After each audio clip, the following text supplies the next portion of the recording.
सर्वोत्तम सुख। कॉलेज का एनुअल फंक्शन ख़त्म हो गया था। एक हफ्ते की लंबी छुट्टी मिल गई थी। हॉस्टल में पढ़ते पढ़ते माथा खराब सा हो गया था। फोर हाउस का लड़का सुमित अपने दोस्त पवन के पास आया और सुमित बोला, पवन क्यों न कहीं घूमने चला जाए। पवन बोला, तुम्हारा विचार अच्छा है। पढ़ते पढ़ते मैं भी ऊब चुका हूँ, थोड़ी मस्ती हो जाएगी। उदास जिंदगी में मस्ती की चाशनी ना डाला जाए तो जीवन पहाड़ सा लगने लगता है।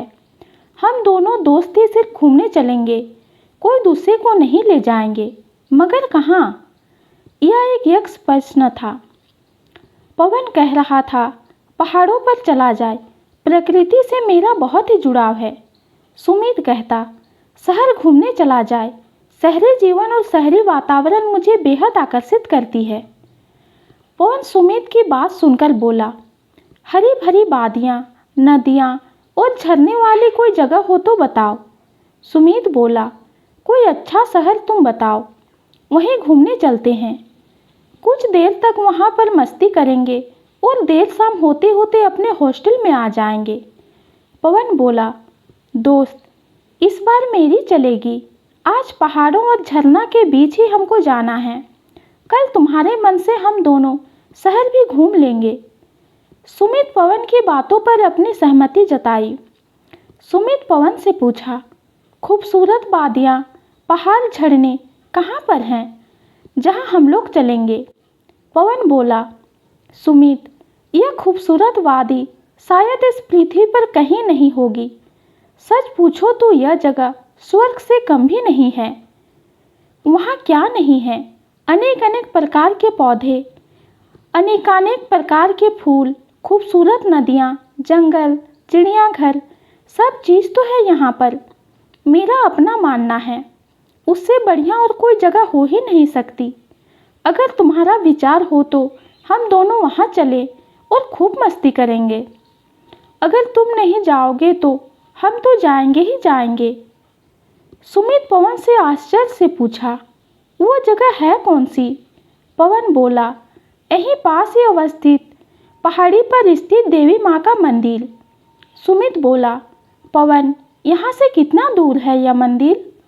सुमित के प्रश्नों का पवन ने जवाब दिया, यहाँ से 30 किलोमीटर दूर है वो गांव और वहाँ से 10 किलोमीटर दूर पहाड़ी पर स्थित वो देवी माँ का मंदिर और फिर वहाँ से कुछ ही दूरी पर है झरने, पहाड़, फूलों की घाटी।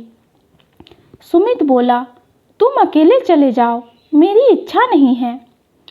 सुमित की बात सुनकर पवन को गुस्सा आया। वो गुस्से में बोला, मैं अकेले ही चला जाऊंगा, साथ चलने की ज़रूरत नहीं है। फिर वो अकेले ही चला गया। बस का एकाएक ब्रेक लगा।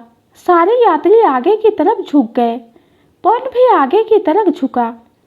तभी उसके कान में खलासी की आवाज़ आई, देवी धाम आ गया। पवन बस से उतर गया। बस आगे बढ़ गई। पवन चारों तरफ देखा, दूर दूर तक कोई नजर नहीं आ रहा था। वो आगे की तरफ बढ़ने लगा। कुछ ही दूर पैदल गया होगा कि तभी उसकी नज़र एक बच्चे पर पड़ी जो गुब्बारा बेच रहा था। वो पवन के करीब आ रहा था। करीब आते ही वो लड़का बोला, साहब गुब्बारे लेंगे? पवन उस लड़के के तरफ गौर से देखा। उस लड़के का उम्र करीब 15 साल था। उसके चेहरे पर घोर मायूसी थी। यह देखकर पवन को काफ़ी दया आई। पवन बोला, तुम्हारा ये एक गुब्बारा कितने का है? वो लड़का बोला, साहब 5 रुपये का। पवन कुछ देर तक अपलक उस लड़के को देखता रहा। वो लड़का फिर बोला, साहब 4 रुपया ही दे दो, माँ का दवा लाना है, पैसे नहीं हैं। क्यों, क्या हुआ है तुम्हारी माँ को? माँ बीमार है साहब, 1 हफ्ते से काम पे नहीं जा रही है, घर में खाने को कुछ नहीं है। वो लड़का रुआसी आवाज़ में बोला। पवन बोला, तुम्हारे पिताजी कहाँ पर हैं? मर गए। कैसे?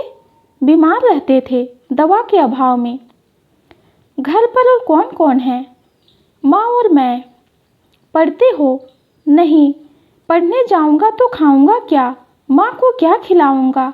दवा कहाँ से लाऊंगा? साहब 2 गुब्बारे ले लो। उसकी आकर्षक जवाब से पवन निःशब्द हो गया। पवन का दिल पसीज गया था। पवन उस लड़के से पूछा, घर कहाँ है बाबू तुम्हारा? बगल में ही है साहब, यहाँ से 10 फाल की दूरी पर। क्या तुम अपने घर मुझे लेकर चलोगे? किस लिए?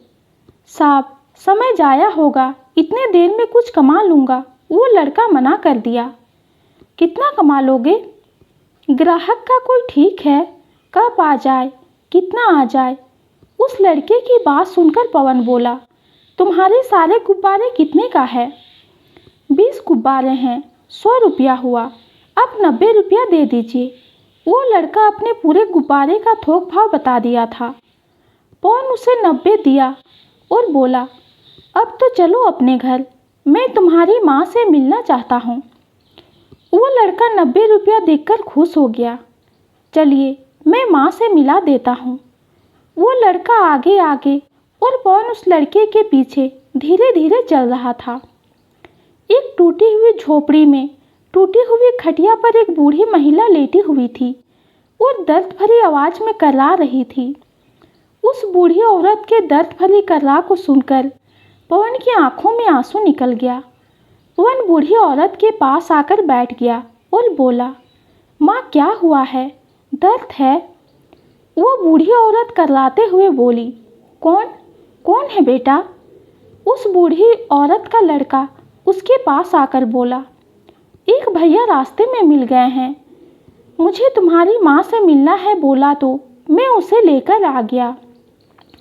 वो अपनी आँख खोली और पवन की तरफ अपलक निहारते हुए बोली, क्या बात है बेटा? पवन बोला, माँ, बस मैं यूं ही देखने आ गया आपको। क्या आप मेरे साथ हॉस्पिटल चलेंगी? मैं आपकी दवा करा सकता हूँ। मजबूरी आदमी को इतना मजबूत कर देता है कि मजबूर हो जाना पड़ता है। वो औरत बोली, बेटा, बड़ी कृपा होगी। बेटा, पूरे बदन में दर्द रहता है। माँ, मैं अभी रिक्शा लेकर आ रहा हूँ।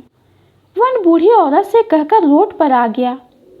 पवन बूढ़ी औरत को और उसके लड़के को लेकर हॉस्पिटल ले गया, दवा दिलाया और बाजार से ढेर सारे कपड़े दोनों के लिए खरीदा, खाने का सामान दिलाया, फिर घर पहुँचाया।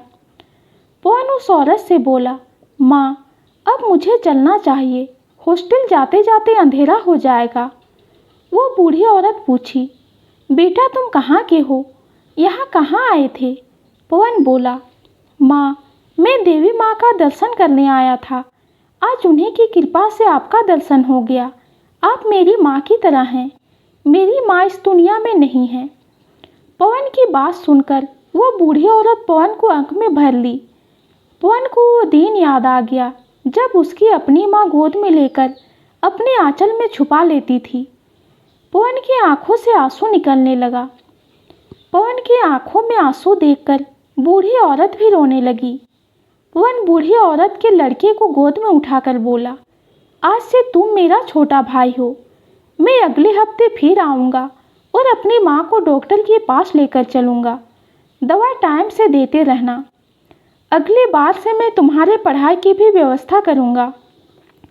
पवन वहाँ से विदा लेकर रोड पर आया और बस का इंतज़ार करने लगा। पवन मन ही मन में देवी माँ का ध्यान किया और उन्हें शुक्रिया अदा किया। तब तक बस आई।